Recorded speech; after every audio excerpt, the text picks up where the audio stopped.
This is a story about an old car and a stupid guy. Because the good ideas are usually the boring. Because hey, what could possibly go wrong?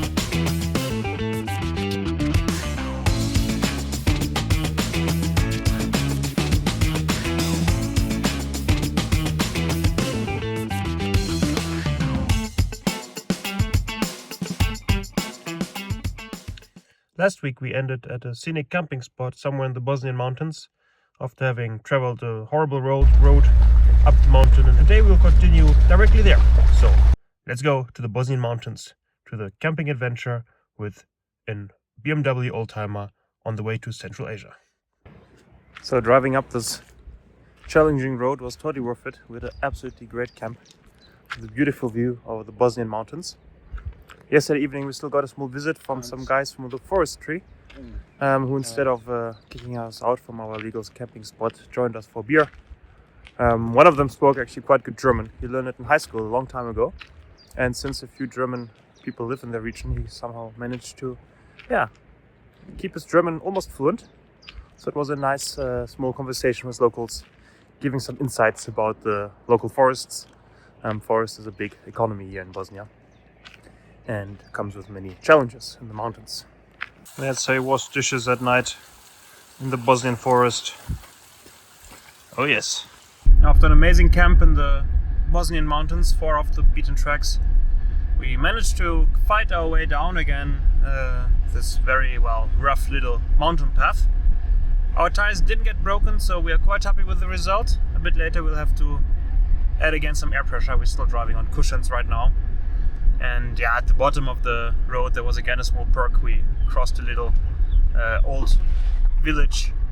According to the forestry guys we met yesterday, the village was not harmed by the war, and people lived there very, very simple and traditional life. It's a very Muslim community here, and they live far away from civilization. So we also see most of the cars standing here, they're not even registered.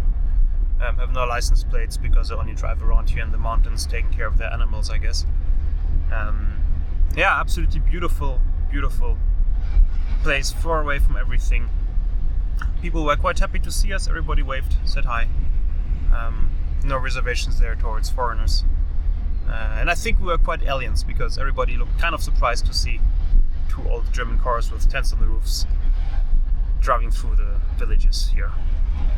After a surprise visit of Felix this week, here he's standing. He's heading home now, and I'm continuing south. Have a night in Montenegro probably, and check out a bit of Bosnia on the way. Anyway, again, thanks a lot Felix for joining. It was good fun. And let's see what the next countries bring for adventures. The plan for today is to head to the south of Bosnia. In about half an hour reach a beautiful lake, which we'll of course have to explore a little bit. And then the next big goal will be Mostar, which is a town in the south which is supposed to be very, very beautiful. So I'll have a quick look at that and then still probably head in the evening towards Montenegro. The lake is called the Ramsko Jezero and is an artificial water reservoir actually.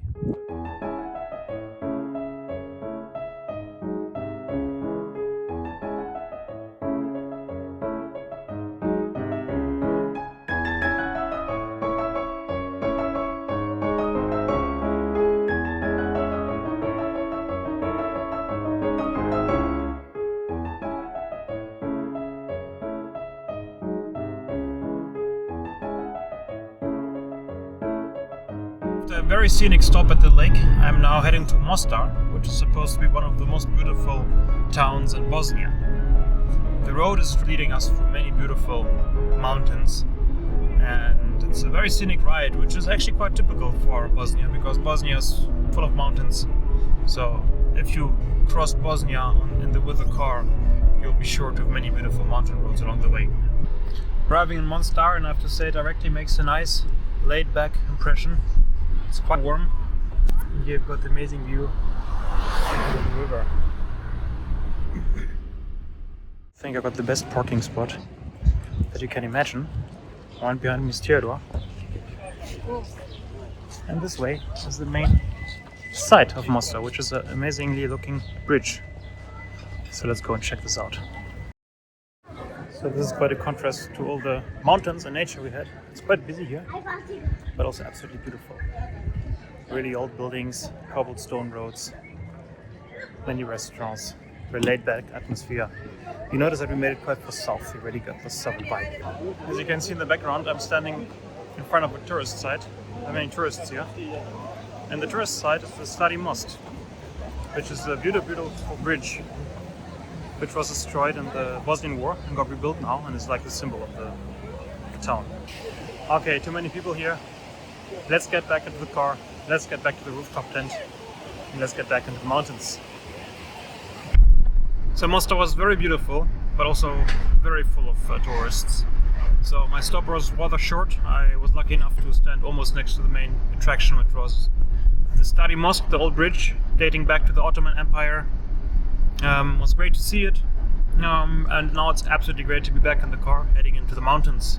The route now will go towards the east, towards Montenegro, and there are quite a few mountains on the way. I hope to have some beautiful mountain roads and find a good spot to spend the night on my car in the tent. After crossing the mountains towards Mostar, we're in the south of Bosnia, and in the south the landscape is directly quite different than in the north.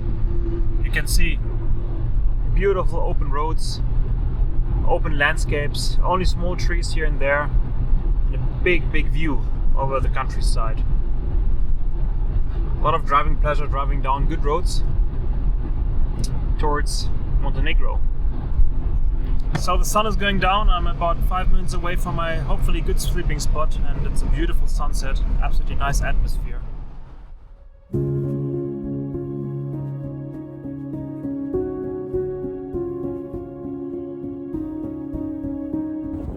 Okay, so this spot is absolutely perfect. Look at the view. The car is standing directly at a small abandoned road which ends right there. Oh, good morning. I had a great camp. Car's packed already. Standing at a beautiful lake somewhere in Bosnia. Don't worry, once again, I will put a link to all the locations I camped at into the video description. So if in case you want to come somewhere to this beautiful country or to any other country I visit on this trip, you can also check out these camping spots and don't have to search for them. I prepared something small at home.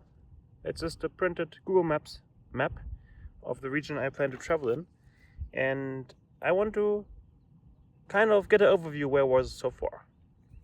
It all started in Berlin, headed over Dresden to Czech Republic, went east to Poland, to Czech Republic again to Poland, crossed Slovakia, went into Hungary, had a bit of Croatia on the way, followed by Bosnia, and now we're somewhere here. The south of Bosnia is definitely beautiful to drive. Let me just check it out. Currently following the M20, somewhere in the southeast of Bosnia towards Montenegro. And this is again one of those absolutely astounding mountain roads, going through a gorge, beautiful, interesting trees at the roadside, tunnels, and then of course it's perfect weather to go with it. Bosnia is definitely a country I can recommend for amazing road trips with breathtaking scenery. I'm somewhere in the Bosnian mountains in the southeast of the country. To be more precise, I'm in front of the memorial of the Battle of Sutjeska. So now it's time for a short history lesson of Bosnian history. Bosnia used to be part of Yugoslavia, but 1992 Yugoslavia broke apart and Bosnia declared independence.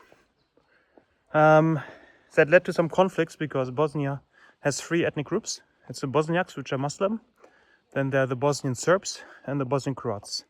So the Bosnian Serbs were not very amused by the plans for Bosnia's independence because they wanted to be part of a greater Serbia. Serbia, of course, supported them, which led to a bloody conflict within Bosnia because, on one hand, the Bosnian Serbs were fighting the rest of Bosnia, the Bosnian Croats and the Bosniaks. Serbia supporting them, leading to about 100,000 casualties inside Bosnia, including genocide. And this war actually continued from 1992 until 1995, and it's probably one of the most recent wars in Europe. Until today, Bosnia has quite a few landmines throughout the country. One has to be careful there. So until today, the country is really marked by this dark chapter of its history. Behind me, you can see a memorial, which I think is a pretty impressive piece of art in the Bosnian mountains. Okay, I made it to the top. I have to say, I have many stairs, which are quite fine. But if you're talking about the history at the same time, it's not easy. And this spot is absolutely amazing because if you talk here, you have an echo coming from all sides. I guess it's because I'm standing in the middle of a circle, surrounded by these walls behind me. Please let me know if you like the small history lessons in between. If yes, I'll continue to find some facts about the countries I travel in. But for now, it's enough history. Let's get back onto the road and head towards Montenegro. It's about 1 hour ride, and the mountainous landscape around me promises beautiful sceneries along the way. What was a bit fascinating are really small border crossings, rather than the big ones where all the cars are passing. So right now I'm driving up a small mountain road from Bosnia towards Montenegro. And yeah, partially it's only a one-way track. Right now I'm standing waiting for other cars to pass. So let's see how the border looks. So I reached the international border from Bosnia to Montenegro. So basically we are entering Schengen in a moment. But first I have to cross the Bosnian side of the border. Hello!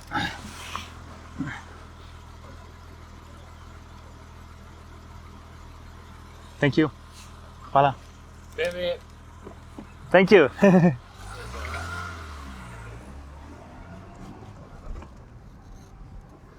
So that was easy.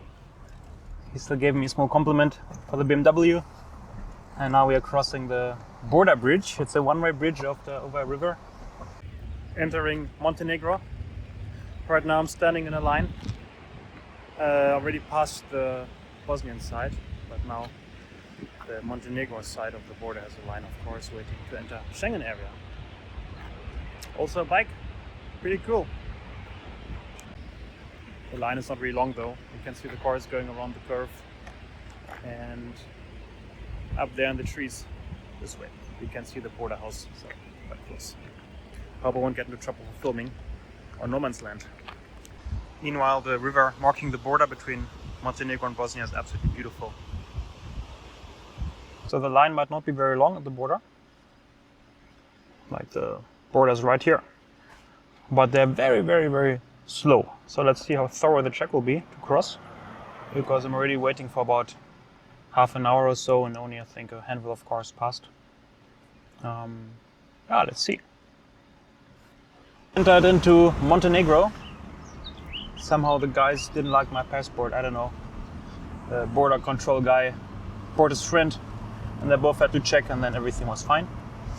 So, hello Montenegro, good to be here. Or maybe I should wear my seatbelt after passing a few policemen already without.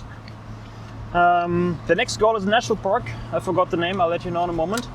See some nature, probably have one night in Montenegro, and then continue tomorrow to Serbia. So I've been to Montenegro a few times already, but one thing is sure, Montenegro never disappoints. Montenegro is an absolutely beautiful country. It has an amazing coast, and it has absolutely perfect mountains. And the mountains I never really explored that much until now. So this trip will be all about, well, the next days will be all about exploring the mountains in Montenegro. Because, I mean, the name has them in them. Montenegro, Black Mountain. Montenegro is all about beautiful mountains. The road here is absolutely superb. Perfect tarmac, amazing views, great driving pleasure. That's it for now. Thank you very much for watching. In the next video, you can expect some amazing drone footage from Montenegro, some insights in Serbia, and my trip to Bulgaria. So make sure to subscribe, and if you liked the video, give it a like. Comment if you have any ideas what I can do better in future, or tell me what you liked about this video, and see you next Saturday with the next episode of this channel. This is a story about an old car and a stupid guy. Because the good ideas are usually the boring ones. Because hey, what could possibly go wrong?